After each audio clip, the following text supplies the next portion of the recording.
world of our profession is changing. The opportunity for advocacy and growth is everywhere. Advancing the science and art of medical imaging has never been more important. Our profession inspires, improves lives, and in some cases, even saves them. We are the eyes that the medical world needs to achieve outstanding outcomes. Are you willing to be the change that you want to see around you take place? Unifying together as radiologic technologists, we can make it happen. How far can we go?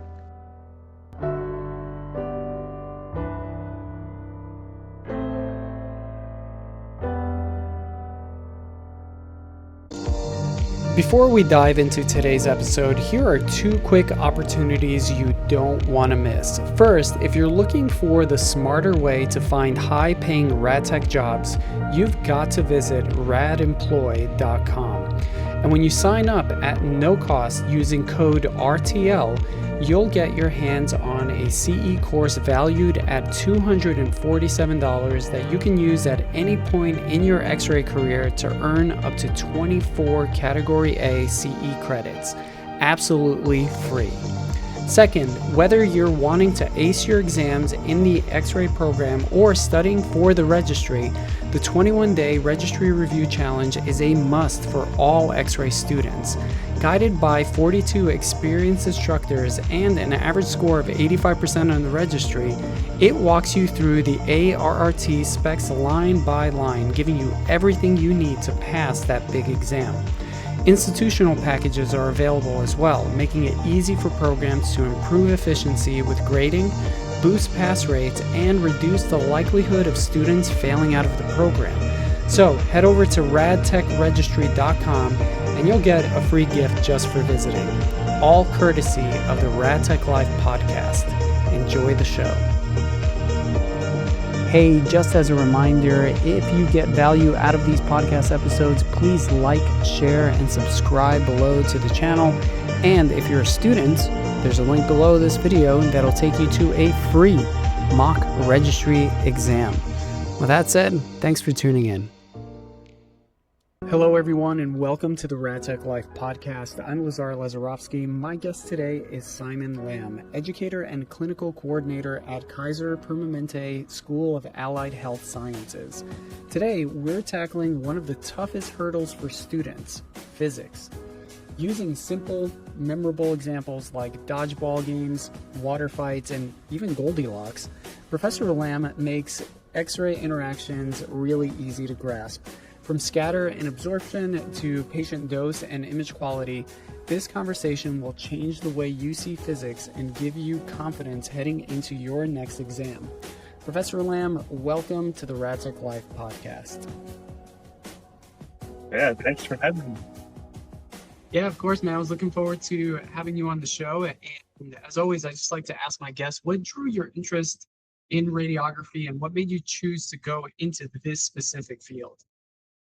The funny thing about that is I ask this question to a lot of people too, and I get asked this question a lot.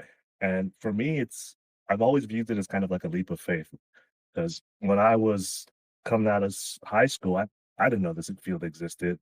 I mean, I think a lot of people just assume it's all doctors and nurses and what's an X-ray tech, and so I I was kind of lost in college. I didn't know what I was going to do. And 6 years into college, I was at a community college, and a friend recommend X-rays because her uncle was an X-ray tech. So I mean, I ended up shadowing. Like, heck, why not, right? And that's when I really fell in love with the field, and I applied and didn't get in the first time, and you know got lucky the second time, and the rest is history. So you shadowed someone before you actually decided that this is what you wanted to do? Yep. I shadowed at a San Francisco General Hospital. These days we call it the Facebook hospital because, Mark Zuckerberg spent all that money on it. Well, I think that that's smart that you did that. I was actually talking to a student in a Facebook group, speaking of Mark Zuckerberg, And I never thought I'd actually say his name on my show. That's the first time we're ever talking about Mark Zuckerberg. But so Mark Zuckerberg, if you're listening to this, like, you know, we're giving you a shout out. But anyways, I was talking to a student who was asking about, what she should do prior to getting into the program as she was waiting for her acceptance, hopefully. And one of the things I recommended is go and shadow a technologist, see if you can volunteer in a hospital and just to see if you actually want to do this. So I actually think that what you did was really smart. Well, I mean, I didn't think I had a choice. The program I was applying to, they required it. It's a lot easy. It was a lot easier to get shadowing or volunteer options back then than it is now, and we get that. It's hard for students to get into like a department to see anything post COVID. I mean, I can only name maybe one hospital off the top of my head that actively lets people volunteer or shadow in the X-ray department, and they're constantly taking people in. I mean, I've known some students that'll come from Southern California all the way up to Northern California just to volunteer at this hospital so they can, apply to an X-ray school. Interesting. Yeah, that was kind of my assumption too, that not a lot of hospitals are going to allow for students to do that. But man, if you're a student listening to this and you're like, I want to do that, give it a shot. You never know unless you ask, right? Yeah,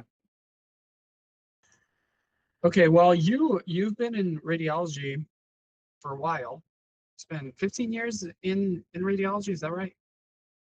something like that. You stop Okay. counting after a while. Right. Yeah, same here. I Um, just tell everyone it's been 20. well, you started in the clinical practice like most technologists do after they finish school. Um, what made you decide that education was the path that you wanted to pursue? Well, for me, I kind of always wanted to teach, so I kind of knew that was going to be where I ended up.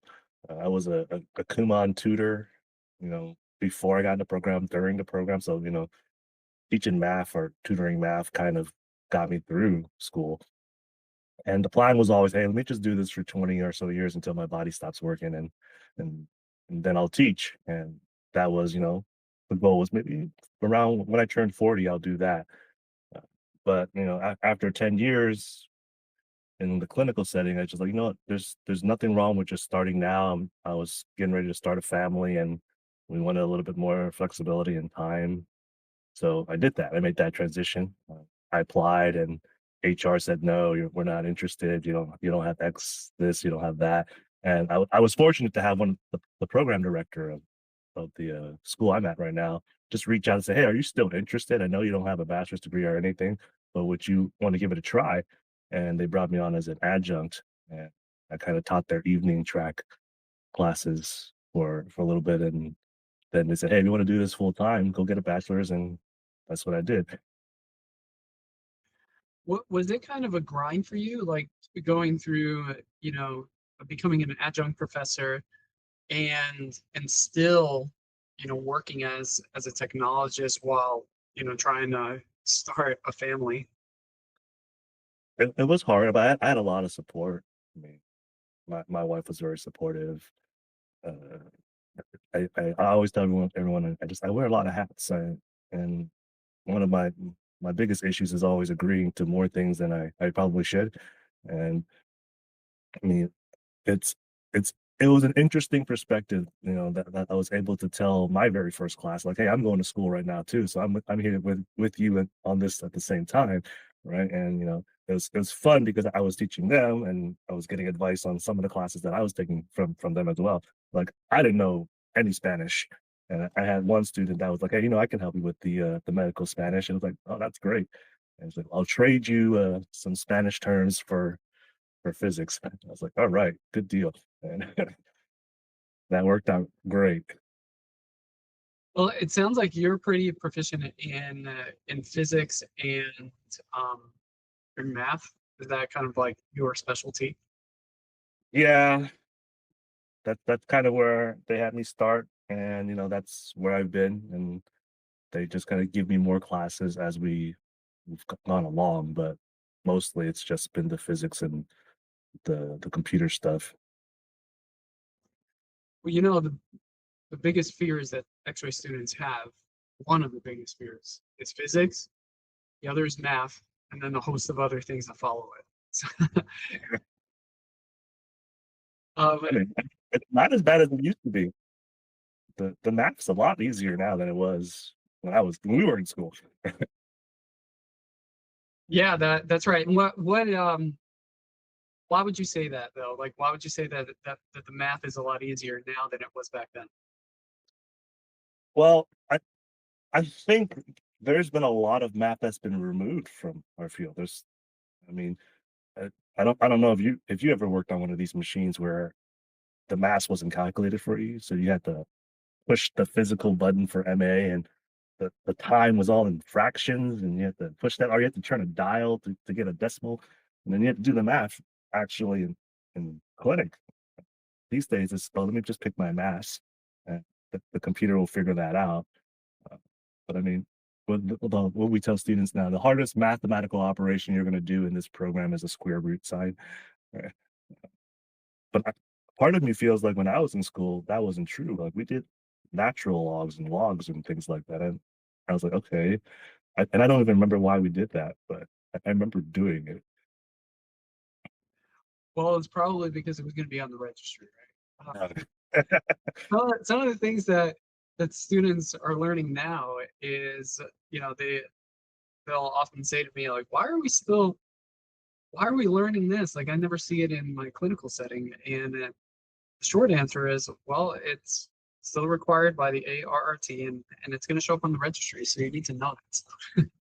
oh yeah, that's so true. They're thinking about was it reworking it, all right, for the 2027 year.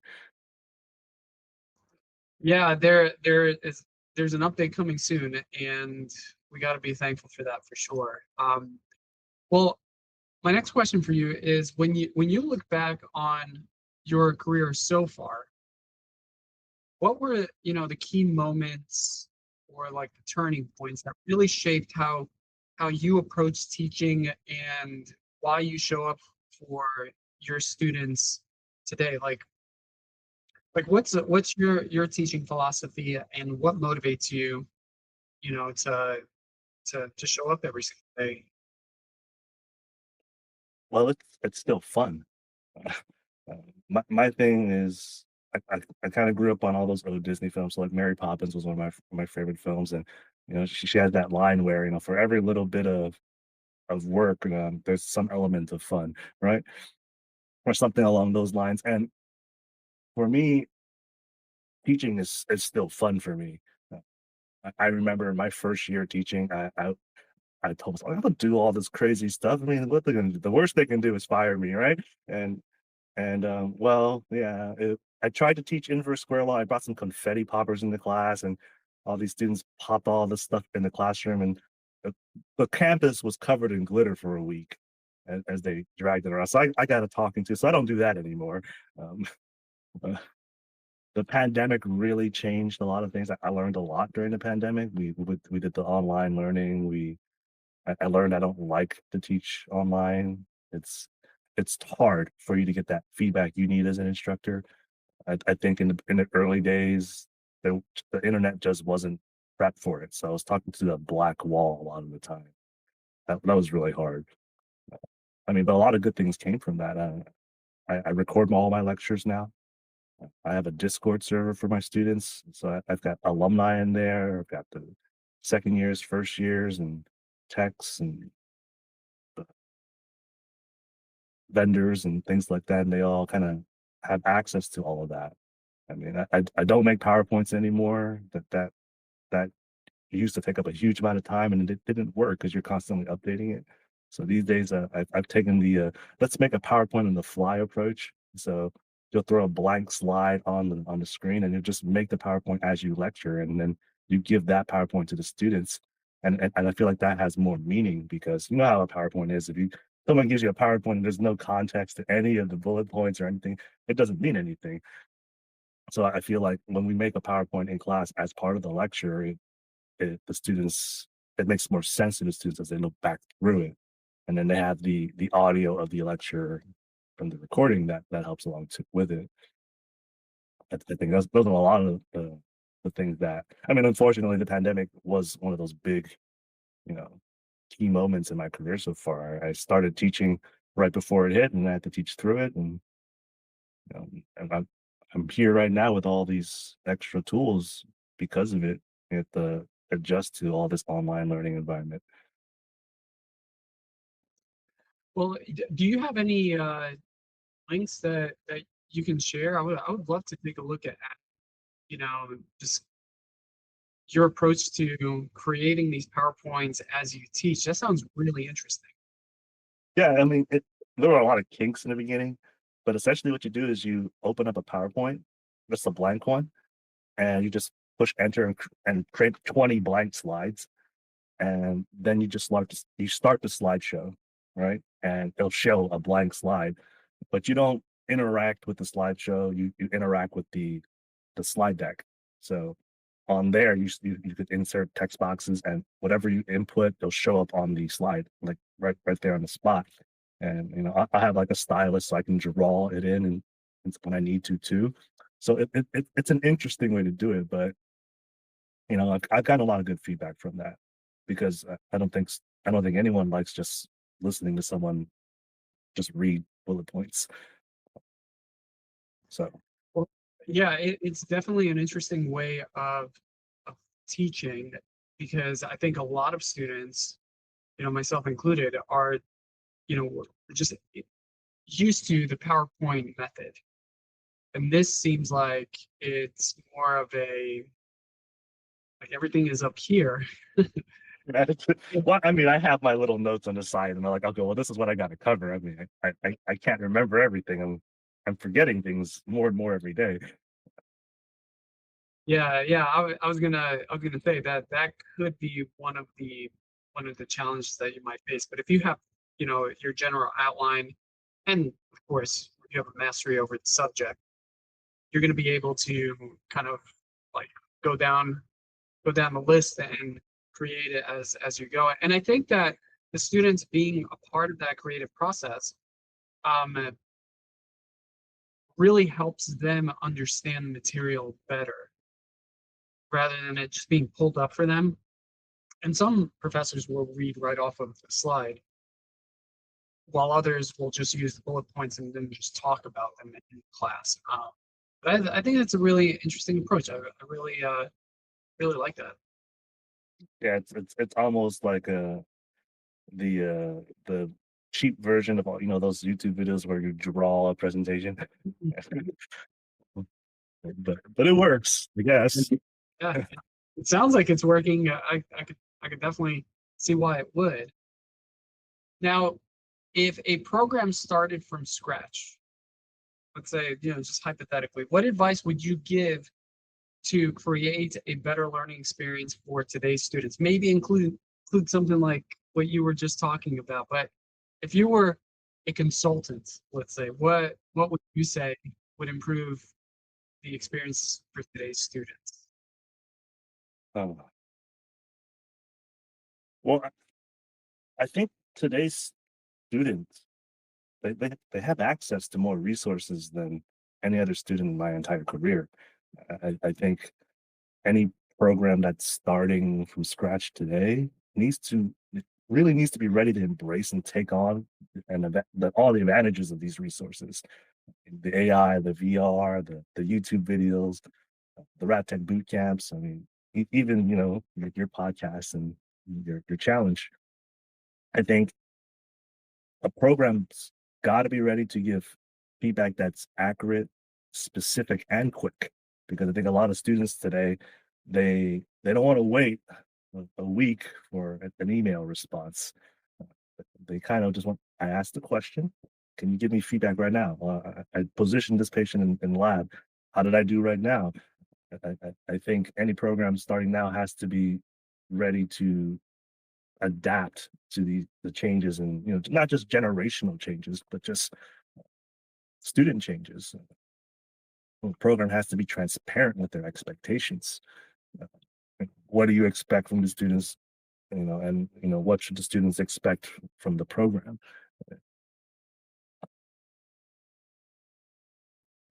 Well, what do you think is the biggest challenge students face who are, not just entering into today X-ray programs, but into the um, the workforce, right? Even as students going into the clinical setting, like what do you think are some of the biggest challenges for students in that regard? I that's an interesting question because I don't really think that there are any new challenges. I think a lot of the students are facing the same challenges we faced when we were entering the workforce. I do think that what's different is this level of cognitive overload. I mean, I think it's not a lack of talent. It's more just you know, they have to take in all of this at once and deal with all of it at once. I mean, we're asking them to juggle the physics, the patient care, the image eval all at once. They've got, and we can't, and they're being told, hey, just tough it out, you'll get better. It's the first week, you're just nervous, but I mean, they're expected to just come right out and deal with it. And that was the same for us too. But they also have to deal with entering a workforce that has staffing issues. Right? It's the first week of your confidence issues, doing it by yourself finally. There's poor onboarding. I told you that I just finished a master's program. Two of my classmates' capstones were on just poor onboarding procedures. Whether it's not enough training or the training wasn't adequate. The students are just being put right out there and they're not ready to deal with that facility's requirements. I think there's a level of inconsistent scheduling. A lot of students going into the workforce now, they don't want to do a 40-hour a week full-time job, and that creates issues at facilities where, well, how do I juggle all these random hour shifts? And I've got a lot of I got some tens here, I got some eights, I've got some part times, I got some 0.5s, I got per diems, but I don't have anyone that really just does 40 hours for me. Uh, and we still have huge gaps in standardization. I mean, depending on what equipment you use, there's EI differences and technique differences and protocol differences. So, and then you've got these students that go out, and in order to get them to come into this facility instead of your competitor, you offer them like early cross training opportunities. And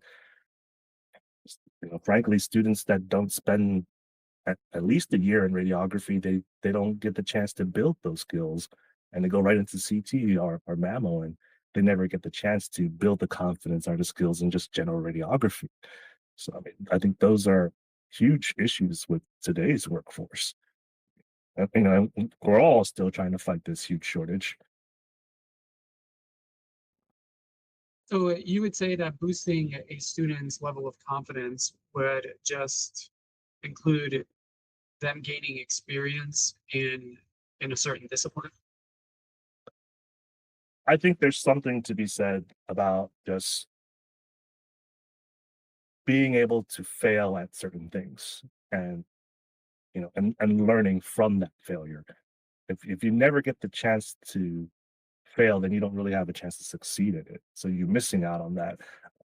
I had a cohort a couple of years ago that they went through COVID, so there was this huge attrition rate. We lost 60% of the class.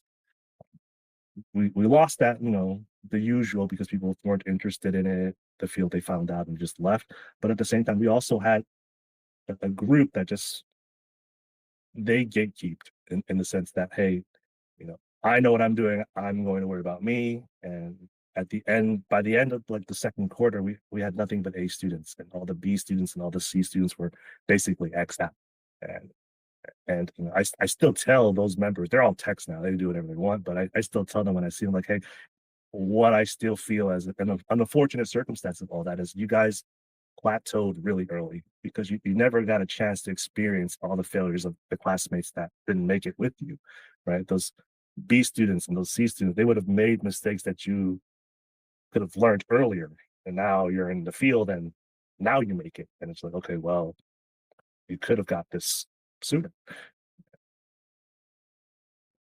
Yeah, I was told this as a student, and something I always passed on to students that I would train. You know, now's the time for you to make mistakes as a student. You know, it's much more acceptable. Yeah, short of killing the patient, right? And you can do anything. I joke with my students, like, hey, when I was a student, I crashed a portable into an elevator. I burned like $1,800 in resources in a day because when I was doing my IR rotation, I dropped a syringe. Yeah, so Or in our case, we opened up the dark room and exposed yeah, all of the film that was in all the film. the something that students today do not have to worry about Not whatsoever. have to worry about. Nope. That was a fear when I was a student, and I was always thinking like, this is gonna happen. Yeah, you had that, and you had to worry about the static and all that other stuff. I like the way static electricity looks on film, but man, it sucks when you see that spark and you're like, "Ah, God." Yeah, yeah, it looks cool, but the radiologists hate it. Oh, yeah. They say they'll do the same. Well, from your perspective, you know, because we mentioned it previously, right? That one of the biggest fears that students have is physics and math. From your perspective, what's the biggest roadblock that makes physics so hard for students? So, I've got a soft spot for physics personally. I mean, I think physics gets a really bad rep. I mean, everybody has to stop saying it's hard. I don't think physics is hard. I think students think it's hard because they expect it to be hard. It's a lot like test anxiety, right? You're not anxious because the test is hard. The test is hard because you're anxious. That's kind of how I see it. I think physics is actually very straightforward. I think the issue is a lack of consistent application because you learn the content and then you don't really apply it consciously out in clinic. Right? No one's doing the math anymore in clinic. You just kind of understand. You go out there and you understand. Oh, the bare minimum mass is quantity. KVP is the quality of the beam, but no one's really doing. Oh, let me do 15% increases in my KV and cut the mass in half. Right? You kind of apply a lot of the physics subconsciously as part of your image eval. Physics, it can be complicated. Most of the concepts aren't hard to understand, though. I think if you look at the results on the boards year over year, even through the COVID years, physics was kind of stayed consistent, and everything else kind of went down, which we found was interesting. I mean, for me, physics has always been about just scale, right? X-rays are really, really, really, really, really small, and we can't see them, but someone was still able to observe their characteristics and their properties. So at the end of the day, physics to me is just another. It's just a branch of physical science. Right? So all the concepts can be observed and explained using physical objects. Right? You just have to change the scale. Make it bigger. Right? So rather than talking about things like in an atomic level, change that perspective for the student and say, hey, well, if you're having trouble visualizing it because you can't actually visualize it, then let's make it something that you can actually see. I mean, and we're not talking about on the screen on the presentation, but like, here, hold this. This is your X-ray photon, right? Let's describe the Bell's physics in that way, something more tangible. Right? I mean, I talked about the confetti poppers. Again, I don't do that anymore. I don't want to get in trouble. But well, like you can do inverse square law. I got a flashlight that's a square, right? It projects a square light. So what I do is I'll have them hold the flashlight like a meter from a blank screen light, and then have someone else just trace out the square. It's like, hey, step back to 2 meters, so we double the distance, and you can physically see how the inverse square law functions, and from 1, 2, and 3, and you can see, oh, we're adding literally, the distance squared into the number of squares being projected. So it's about scale for me. It's not the concepts. I think the concepts are they're not hard. When you say it's about scale, what do you mean by that? Well, I think a lot of it is just students have trouble visualizing, what we're talking about. I think there's this from what I've seen, there's a lot more students out there that say, "I'm a visual learner." You can't just talk about it, and I don't know what you're talking about, right? I have to see it, I've got to touch it. So when you you're talking about the physics, I think it helps the students to not think of it in terms of, well, I'm looking at something that I can't really look at. I'm describing things that I can't actually see or touch, right? It's much easier to, you know, give an example to that in the scale of, hey, this is our world. I'm this big, and let's imagine the X-ray photon being something tangible to us, something that you can see and physically touch, and then you describe, say, the interactions, through that. Um, you know, when I teach interactions with matter, we go on a field trip, we play dodgeball. And that's what I mean by scale. And dodgeball is something you can physically see, touch, interact with. And we're talking about interactions with matter. I mean, specifically X-rays interacting with matter, but don't things interact with matter in a lot of the same ways, just at different scales, right? So you can do a lot of discussing of those same interactions, just not necessarily with X-rays, just with a foam ball or something hitting each other. And the students take it way too seriously sometimes, but I think that helps students that need to visualize it. I think that is the best way to teach any subject is to take something that they're learning for a specific field and show them how it applies to, everyday life. That's what it sounds like you're specifically talking about when you're talking about scaling. Yeah. Well, let's start with the basics because we do have a large audience of students who listen to this, and they're kind of like, okay, well, that's great, Professor Simon, but but I still struggle. So let's start with the basics. When X-rays pass through the body, we hear words like transmission, absorption, and scatter. Can you break those down in simple terms and maybe tell us what they mean and how they affect the patient and the technologist in terms of radiation exposure? Um, so imagine you're in a water fight. You both have water guns and you're spraying each other, or maybe you don't have a water gun and you're just running for your life. But you think of it as a so transmission would be, the water just kind of missing you completely. You got lucky, or you can even say everything hits you, and you can describe it differently. Like the clothes you wear could be the patient in this case, and you yourself would be the imaging plate.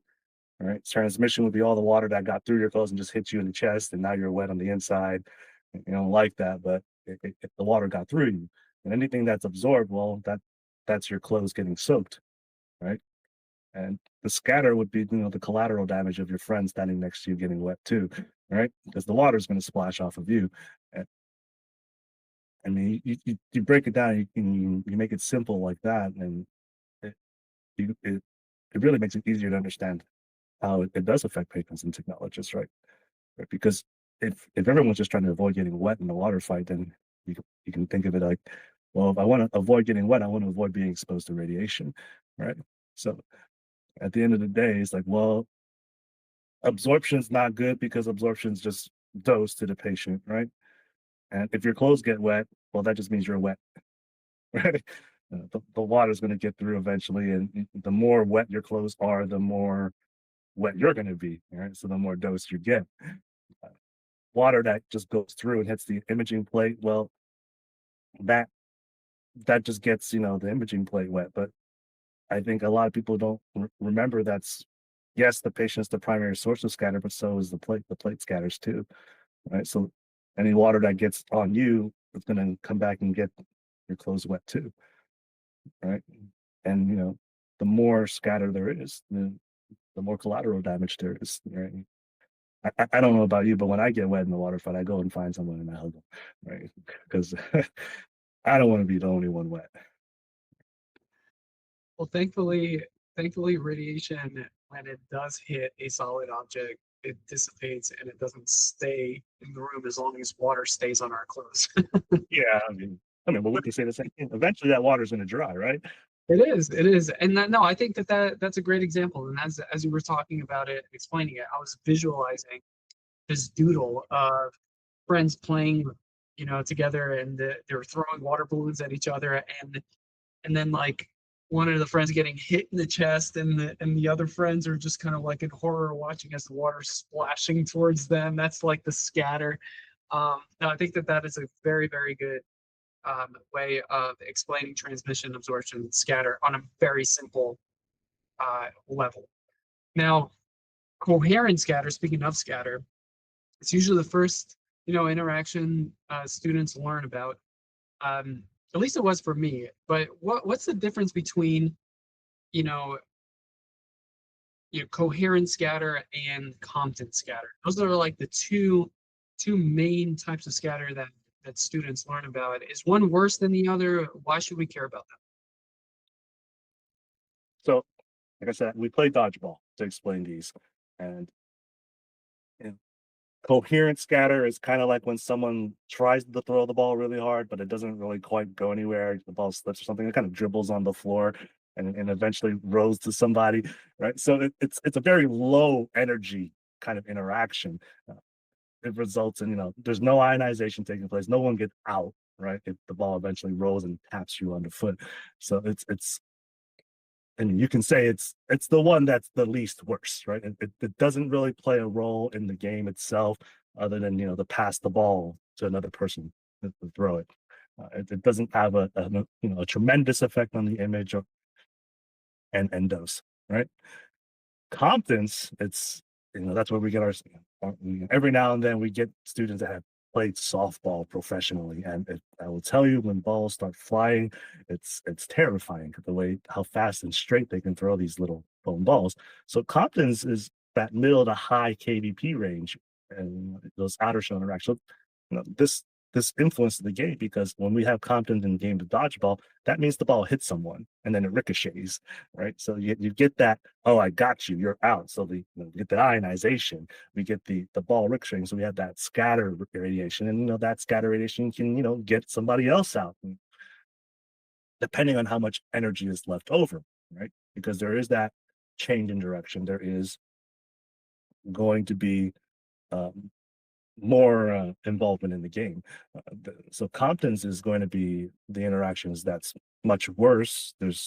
Because it does degrade your image quality, it reduces contrast, but it's also our occupational dose. This is it's the reason why we wear lead, right? I mean, so how do you deal, or how do you minimize competence, is one of those things you just have to constantly think about as a tech. Like, okay, well, how do I reduce scatter? Uh, you can collimate, you can use the right KV, use grids. I don't think enough people use grids out there. I mean, it's not a bad thing when you save the patient dose, but I mean, if the image isn't diagnostic, then maybe using a grid would be better for things like portable chests, or the things that you would expect to use grids on. They say you should use a grid anytime the thickness is greater than 10 centimeters. And so, I mean, I don't think enough people do that. I mean, it is digital these days, so you can get away with quite a bit more. The computer fixes way too much, I think. Yeah, and so what technical factors in particular affect scatter, like the kind that we were just talking about? Well, scatter is primarily influenced by that KV. Technically, I mean, the higher your KV is, I don't necessarily say the more scatter you get. I mean, it's more accurate to say you'll get more scatter than you will absorption the higher your KV gets. But I mean, when we play dodgeball, I think the students all notice that the harder you throw the ball, it doesn't necessarily mean you're going to start hitting more people. You, you, you you do hit more people than people catch the ball, though. Right? So I mean, the higher your KV gets, the more scatter you will get, and there's the old adage of more matter, more scatter. So if you're going to shoot something that's just more of something, you're just increasing your odds of getting these scatter interactions. So it's primarily KVP that causes the scatter rather than the amounts of X-rays that are being projected. I would say so. I mean, you correct me if I'm wrong. I'm not a master at everything, but I think having changes in KVP be the main influencing factor for scatter makes sense, right? If you have, let's say you have, very high mass, but your KVP is very low, Mhm. right? I mean, you could be throwing a lot of balls, but everyone's throwing softies. Then you're more likely to just get absorption than scatter. And on the opposite end of that, if your KVP is really really high, yeah, you're going to get more scatter. And if your KV is high and your mass is high at the same time, then yeah, then at that point, then you do get much more scatter just because you're increasing the number of photons that are interacting, right? But KVP is the primary influence through there. What about photoelectric effect or absorption? And how does this play into patient dose, and how do you help students wrap their heads around the trade-off between great images and patient safety? Because that's kind of the balance that technologists often try to strike. It's like, I need a really good image, but at the same time want to in terms of radiation, as low as reasonably achievable. Mhm. Glare. So how do you help students balance those things, and maybe even like talk about like what is the photoelectric effect and how that relates to those two? So I had a test question once. It could be like a homework question where I asked something along the lines of, "What is differential absorption?" Right, and differential absorption is primarily governed by a photoelectric effect, right? But one student responded with, "It's everything." Just two words. It's everything. Differential absorption is everything, in the sense that if we don't have differential absorption, there's no contrast. If there's no contrast, there's no radiograph, right? And, you shoot a picture where everything absorbs the same, or if you have the same levels of photoelectric effect, no matter what you interact with, it's just like either going to be all white or all black, right? So with photoelectric effect just being the absorb, it's the interaction where the X-ray photon's completely absorbed. So there isn't a kind of, there's no partially absorbed. There's no uh, it either is or it isn't, right? So with that being said, the more photoelectric effect we have, the more dose the patient receives. All right. So we need contrast to produce our great images.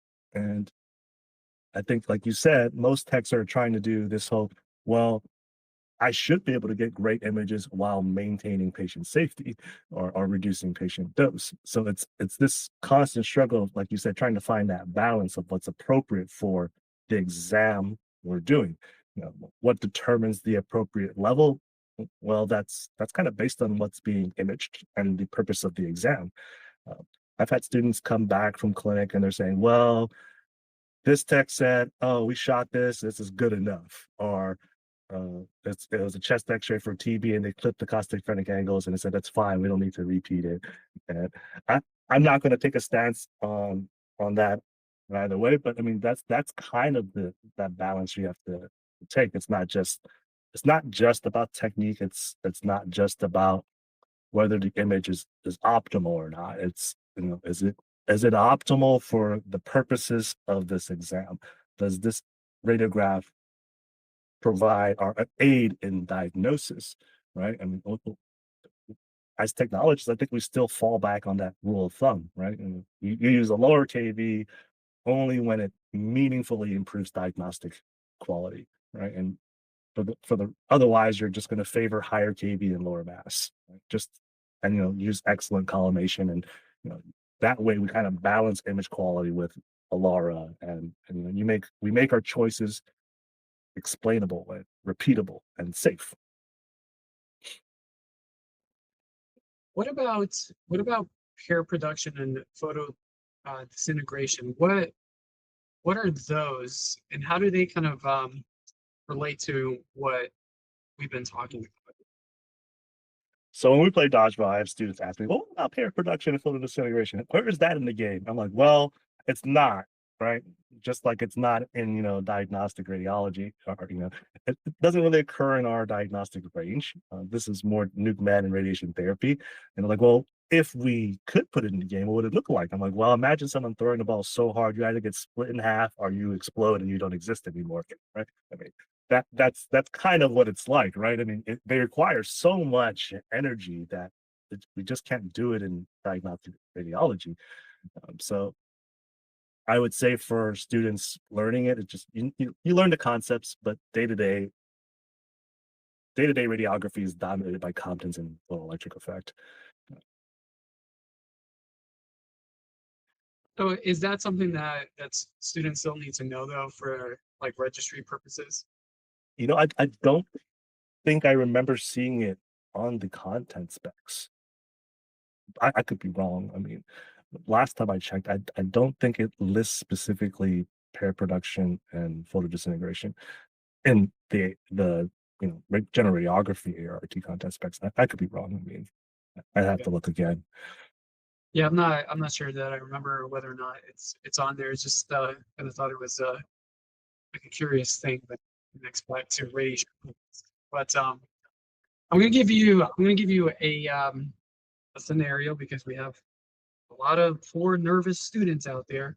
You're sitting with a nervous student the night before their physics exam.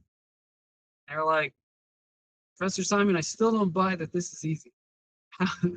How would you give them, the simplest, clearest way to remember the difference between everything that you talked about, like coherent scatter, Compton scatter, and photoelectric absorption? Maybe it does go back to the dodgeball event they were at, but like, what would your best advice be, just in general, even of students who are nervous about physics and don't really know these concepts that commonly show up. What would your advice be to them to master physics? Uh, the master physics, I'm still trying to master physics, so I wouldn't try and do that. I mean, but just for coherent contents and photoelectric. I mean, but dodgeball is just one example.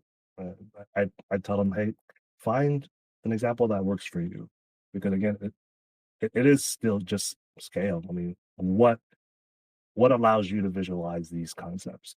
I mean, simplest way to describe it is kind of like, oh, it's a Goldilocks and three bears situation. It's a too little, too much, just right, right? Coherent just scatters too little, Compton scatters too much, and photoelectric effect is just right. It's the perfect amount, right? And these all lead to those interactions behaving the way they do. Right? Too little radiation, there's no ionization, and you just kind of get a effect. There's leftover radiation. Too much radiation, you get the Compton scatter, right? You get the ionization, but you still have all this leftover X-rays. And just right is, you get the absorption, and there's nothing left. I mean, well, photoelectric effect is the only interaction that produces secondary radiation, but that's those are new X-rays, right? I mean, you can think of it as, hey, I like this so much, I want seconds. But I mean, I would say again, students have access to so many resources that you have to find the one that works for you. Um, I, I don't. My ego is not big enough to be hurt when students say, "Hey, well, such a YouTube video explained it better than you." I'm like, "Well, perfect. I mean, go back and watch their videos." I mean, I'm not here to try and get students to be. I'm not trying to teach you to be, a good tech. Right? I want to teach you to want to be a good tech. If that means you go find another resource that works for you better, then do it. I mean, I'm not going to always explain it in a way that you understand it, but someone else will. I mean, there are so many YouTube channels now with the other instructors are just Rad Tech, what's the word, influencers that cover these topics in ways that are short and to the point, or from another perspective, and it's okay. Like, I don't even have my students buy these textbooks anymore because physics doesn't change, and well, it hasn't changed in so long. And it's like, well, this is the topic we're covering, and this is where the chapter it is. But I mean, if you don't want to drop $200 on the books, don't. You can find these topics online, either on a web page or blog or a YouTube video, and you can get that as an additional resource, with my lecture, and whatever works or whatever makes it stick, go with that. Yeah, physics is a fixed science. It's Yeah. uh, it's it's a true science. It's all based on laws, right? Not theories or anything like that. And yeah, and I think that I've had guests on previous episodes of this podcast talk about the same thing that you talked about, but everyone talks about it and teaches it differently. And I do not have a guest who gave me examples of dodgeball and water balloon fights and all of that stuff to help you to help me understand this. So you are the first, my friend, and then if anybody comes after you, I will say, oh, I remember Mr. Simon uh talking talking about that. But you mentioned something about you're there to help students understand things, and whatever way helps them understand, that's great, because you want them to reach whatever their potential is as a technologist. If you were encouraging a student to make the most of their careers as a technologist, what advice would you give them? I think first things first, I think the students need to understand the difference between a job, a career, and a profession. Um, I think once you decide what you want from this, right, then you can really get the most out of it. Like, if this is just going to be a job and you're just going to make money, then fine. You can be an X-ray tech for a really long time.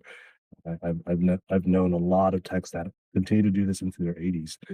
This, if you do it right and you take care of yourself, you can do this for a long time. It's a good job. I mean, but then if you want to see it as a career and you want to advance, right, then it's important not to limit yourself, right? You've got to, don't limit yourself, don't limit your opportunities, because this is what they call a primary pathway field, right? You can take general radiography and go into so many things.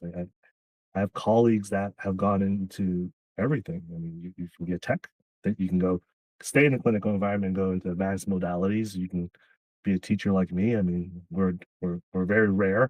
Uh, you can go be a vendor and sell equipment. You can volunteer and take part in things like Rad Aid and help people around the world. Um, you can work remotely and do PACS administration. You can do, I mean, remote scanning is a thing now, I guess. Yeah. There's a application specialists, these techs that just stay at home and create 3D reconstructions for facilities. You can go in management. You can, I mean, if you want to see this as more than that, you can help to advance this profession. We need more advocates. We need more leaders in those higher leadership roles. I mean, I think all the TikTok influencers are making our field it's a lot more popular than it used to be. But I mean, we definitely need more people with master's degrees and doctorates that can help speak for our profession, in those areas where we traditionally haven't had. Um, I mean, I hear techs complain about all the time. Hey, they put in this new extra room. They didn't ask for our feedback or anything. They just put it in this way, and it doesn't make sense. I'm like, well, that's because we don't have anyone advocating for us at that level, at that decision-making level, right? I mean, that could be you. I mean, but I think students, you've got to continue to put yourself in uncomfortable situations. That's how you build resilience and grow, right? And remember that fear is a superpower, right? And it got got us all where we are. And at some point in time, you were afraid of something, whether it was the results or just something more tangible. But fear is a superpower, and it can make you run faster, it can make you stronger, it can make you do things and challenge yourself, right? And you can really take this, you know, field and go really, really far. Right? But you have to want to do that. Again, it's like I said, like I don't train great techs. I try and teach people to want to be great techs. And I tell my students, like, hey, while you're in this program, you can't disappoint me. Right? All the F's, all the failing test scores, that doesn't disappoint me. If you make a mistake in the program, so be it. I mean, we learn from it, we move on. Um, you don't really, you can't really disappoint me until you go out into the field and you're an technologist and you do something that's completely wild. Right? But I mean, that at that point I can't do anything about it other than to go shame. Right? I mean, Yeah, and all of us have failed, exams in the past, and and I do think if you take those moments of disappointment, like you said early on in the podcast, first started this conversation, you know, taking the opportunities to fail, and I use that word opportunity because it's a it's an opportunity for you to learn something. mhm. And like you said, it's better to fail early than to fail later on when it really counts. It kind of reminds me of the New England Patriots in 2007, where they were undefeated and they lost the only game that It mattered, matters. Yeah. the Super Bowl. And so, like, I think Bill Belichick said said something along the lines of, "I wish we would have lost any game than this one. I would have lost. I would have went, losing multiple games during the season Yeah. rather than this situation." And it's like, I mean, that reminds me of, have you ever read the book Failing Forward? no, It's by John Maxwell. So it's a concept where, like, oh, you fail forward. So they say fail early, um, fail often, but fail forward, right? Uh, so the whole idea is you try and normalize errors. Like, hey, I fail every day. I fail at something every day, but it's important to not really think of them as failures, right? They're more a stepping stone, right? Failure always brings something of value, right? You have to, don't let it leave until you extract that value. yeah, it shows. I like that failing forward because it shows you areas where you still need to grow and areas that you have room to learn things. And so, yeah, I think failure is a great indicator of kind of like gauging where we're at on whatever path that God set us on. So, well, I have one more question for you before we wrap up. You just got your master's degree. Congratulations. Thank you. Uh, you were in the cohort with Jenna Vavra, who I've had on my podcast. I didn't know that until we kind of had our preliminary meeting to talk about you being on the show. But now that you have your master's, like, what's next for you? What are some goals and aspirations that you have? You know, I, I haven't thought too much about it personally. Um, for the longest time, I didn't know if I really wanted my master's, and everyone just kept telling me, "Go get your master's, Simon. You'll make a good program director. You'll be great at it."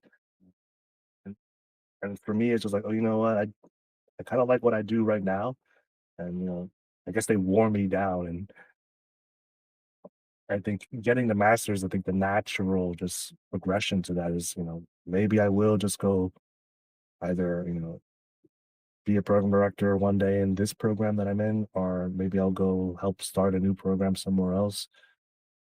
I know our instructors are all saying, "Hey, maybe you want to go pursue your doctorate and help this, represent this field, this profession a little bit more." But I haven't really thought too much of that. And I know that the master's degree, it really opened my eyes to a lot of different new concepts. a lot of different approaches to things. So I really haven't thought about what I want to do next. I mean, I know that there are new opportunities for me, but I don't know if I want to be a program director per se, or go be a manager or director somewhere. Um, the only thing I know is that, hey, I have a master's degree, and I'm going to use what I learned to, try and help this profession grow. I mean, this I think this podcast is a really good way that helps our profession. I think, I'm certain you don't just have students listening. They're I think having more of us in the field network and get together helps the profession too. Yeah.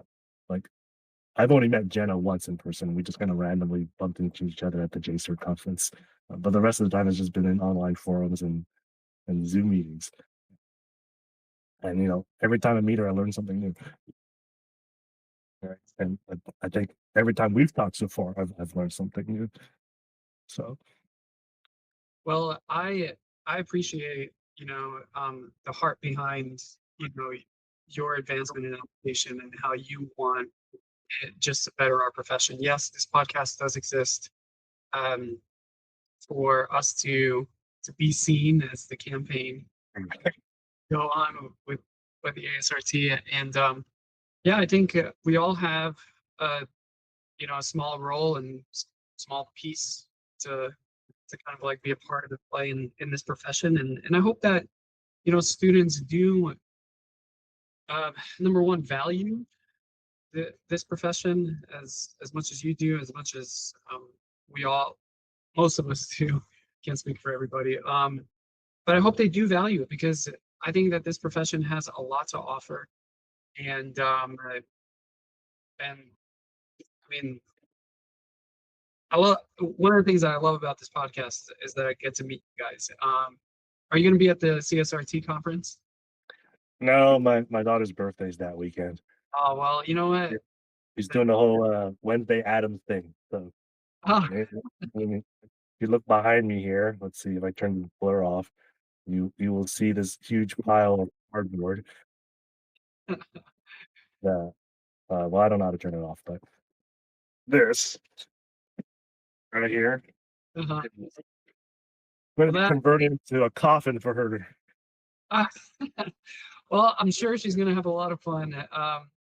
It's too bad that I don't get to meet you in person, but I was going to say that one of the highlights to going to a conference is that I get to meet you guys in person, and I just feel like we need more of that because there is something to us being together in person, and it's just collaborating and thinking of ways that we can make this profession better. Because if we think about more than just us, ironically, we will be the ones who benefit from the growth of this profession. So, um, well, Simon, I want to thank you for taking the time out of your busy day to be a guest on the Rad Tech Life podcast. I really appreciated, just having this conversation with you. The way that you simplify physics is, I'm sure, is an encouragement for the students who are listening, and even the technologists who are listening to this and thinking back on their days of physics, and they're saying to themselves, "Where was Simon when I was a student?" So thank you, my friend. I appreciate you and appreciate your time. Thank you for having me. I was right as well. Told you. Hey, thank you for tuning in to this episode of the Rad Tech Life podcast. As always, I hope you received a ton of value. And if you did, feel free to share it with a fellow student or technologist. Until then, keep advocating for our amazing profession, and I'll see you in the next one.